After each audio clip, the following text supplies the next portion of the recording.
এই ছেলেটি সমুদ্রের ধারে মাছ ধরছিল। হঠাৎ তার সামনে একটি অদ্ভুত ছেলে এসে দাঁড়ায়। সে ছিল শার্ক বয়। ছেলেটি তাকে চুপচাপ নিজের বাড়িতে নিয়ে আসে এবং বাথটাবে তার জন্য পানিতে ভরা একটি বড় পুল বানিয়ে দেয়। ধীরে ধীরে তারা ভালো বন্ধু হয়ে ওঠে। কিন্তু হঠাৎ একদিন ঘরে লাল আলো জ্বলে ওঠে এবং লাল চুলের একটি মেয়ে এসে উপস্থিত হয়। তার শার্ক বয়ের সাহায্য দরকার ছিল। মেয়েটির ডাকে শার্ক বয় সঙ্গে সঙ্গে তার সাথে চলে যায়। এই ঘটনাটি ছেলেটি কখনো ভুলতে পারে না। পরে সে স্কুলে গিয়ে এই গল্পটি বলে, কিন্তু অন্য বাচ্চারা তাকে বিশ্বাস না করে তার দিকে কাগজ ছুঁড়ে মারে। সবারই মনে হয় সে মিথ্যা বলছে। শিক্ষকও তাকে মজা না করতে বলেন, কিন্তু ছেলেটি জানে এটা সত্যি। স্কুল ছুটির পর কিছু দুষ্টু ছেলে তাকে ঘিরে ধরে এবং তার ডায়েরি ছিনিয়ে নেয়। সন্ধ্যায় একটি শব্দ শুনে তার ঘুম ভেঙে যায়। শব্দের উৎস খুঁজতে গিয়ে সে রান্নাঘরে যায়। সেখানে দেখে কাপ গলে গেছে আর ব্রেড কাটা। সে বুঝে যায় তারা আবার ফিরে এসেছে।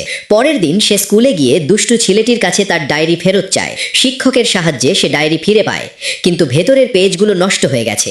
রাগে সে ডায়েরি দিয়ে দুষ্টু ছেলেটিকে মারে। শিক্ষক তাকে শাস্তি দিতে যাচ্ছিলেন, ঠিক তখনই আকাশ অন্ধকার হয়ে যায় এবং জানালা ভেঙে যায়। হঠাৎ শার্ক বয় আর লাল চুলের মেয়েটি ক্লাসে এসে হাজির হয়। শিক্ষক বাইরে তাকাতে যান, কিন্তু মেয়েটির ঘাড় ঘুরে যায় এবং সে বলে সে কাউকে খুঁজছে। বাচ্চারা একটি দিকে ইশারা করে।